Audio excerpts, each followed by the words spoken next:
Malaysia is set to be part of Fourth Industrial Revolution 4.0. Government may reactivate National Suicide Registry.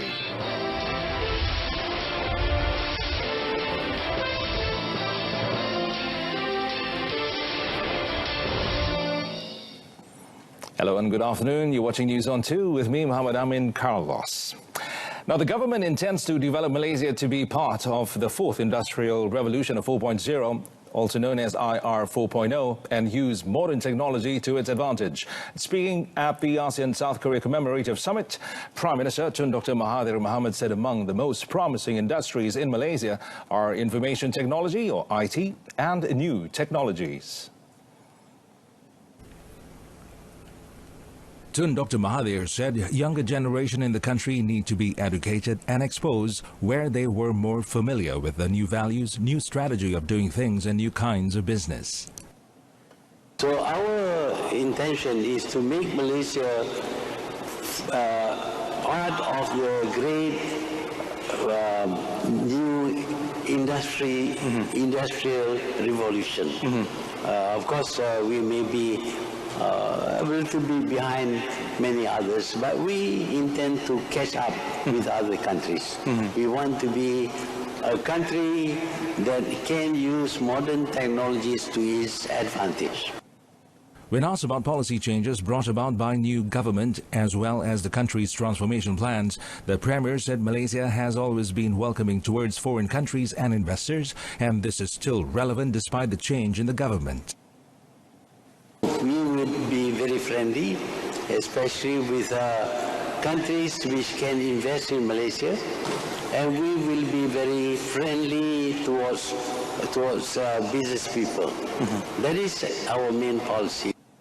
However, he said the government now is strict about combating corruption and does not accept any discrepancies in financial management.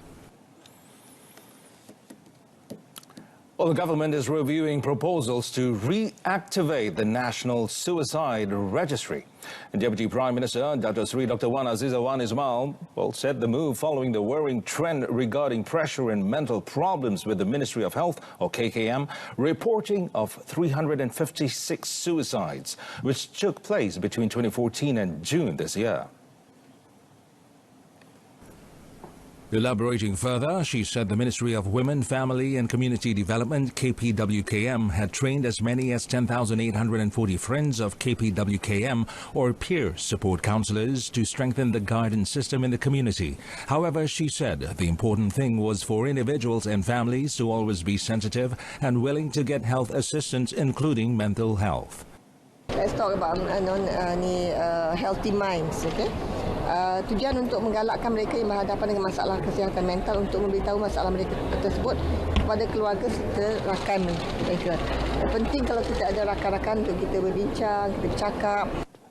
Dr. Wan Azizah said individuals who had mental health problems could also get assistance through toll-free 24-hour online 03795 which is run by the NGO The Befrienders, and also Talian Kasih 15999. She was met after launching the Malaysia Family Declaration in Cyberjaya. The Ministry of Domestic Trade and Consumer Affairs said the highest consumer complaints to date were related to the prices of ready-to-eat food in restaurants. Its Minister, Dato' Seri Saifuddin Nasution Ismail, said more complaints were lodged by consumers on this matter compared to price increase of raw materials. Setakat ini, kita tak mendengar satu aduan yang kita kata ketara peningkatannya berkaitan dengan shortage of supply atau kekurangan bekalan. Aduan yang tinggi masih lagi berkisar pada harga. Itu pun harga makanan bermasak di restoran dan di warung makan. He added the price increase of raw materials only happens seasonally. When supply is plentiful, prices are low, and vice versa. On the ministry's steps in addressing possible fish price hikes during the monsoon season, he said enforcement and monitoring of the matter were ongoing based on consumer complaints. The Defense Ministry will leave it to the Cabinet to decide on whether or not to proceed with the purchase of the US-made MD-530G light scout attack helicopters. Its Minister Mohammed Sabu said the ministry has sought the views of the Attorney General and the Defense Ministry's Policy Department on the issue of the undelivered 6 helicopters and will put them forward to the Cabinet. AG telah memberi pandangan dan pihak dasar juga telah memberi pandangan. So ada 2 pandangan utama di situ. So kita akan bawa kepada kabinet untuk buat keputusan. Dan yang kalau boleh saya nak cuba bawa ke kabinet sebelum akhir tahun ini supaya ada keputusan terhadap 6 helikopter MG yang di order yang sepatutnya yang pertama tiba pada November 2017. He said this after delivering his keynote address at the launch of the Malaysia Institute of Defence and Security Conference 2019 themed Defending a Maritime Nation, Weather MAF Joint Force in Kuala Lumpur. Well, earlier this month, MINDEF said that the delay in the delivery of 6 helicopters was due to various technical issues related to the original equipment manufacturer, OEM.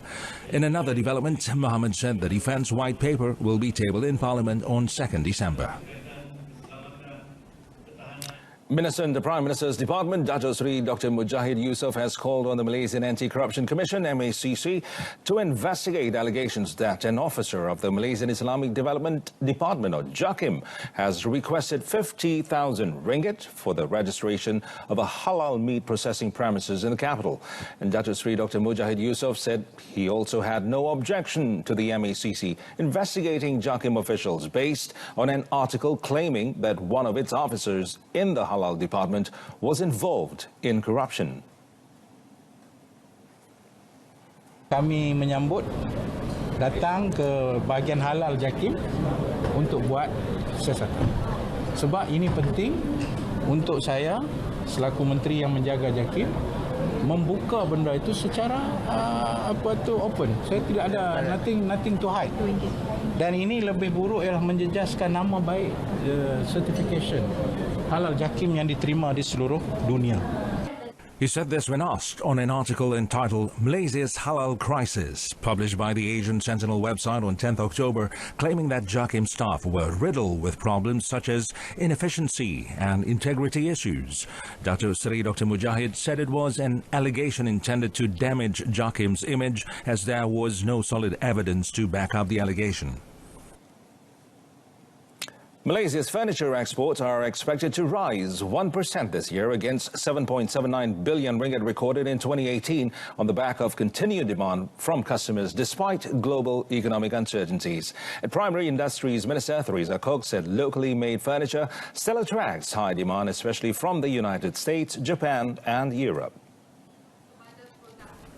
The increase in exports, she said, indicated that industry players have begun to focus on high value-added products, especially furniture, rather than primary products such as timber, plywood and others. Nevertheless, she expressed concern over the low participation of Bumiputra entrepreneurs in the country's timber industry. Boleh adakan satu cadangan yang konkret yang mana kerajaan boleh membantu sektor ini, dan saya juga rasa lebih sektor swasta haruslah juga turut membantu mengembangkan keusahawanan Bumiputra dalam sektor perabot. Kok added, presently, Bumiputra entrepreneurs who owned about 370 out of an estimated 3,500 timber factories in Malaysia only contributed about 1% of the country's exports of timber and timber products. She said this after opening the National Bumiputra Furniture Entrepreneur Symposium in Serdang. The Malaysia-China two-way trade is set to record another new high this year, judging by the performance for the first 9 months of 2019. Now, Malaysia's Special Envoy to China, Tan Kok Wai, said the two-way trade has reached $89.75 billion, up 11.3% from the same period in 2018.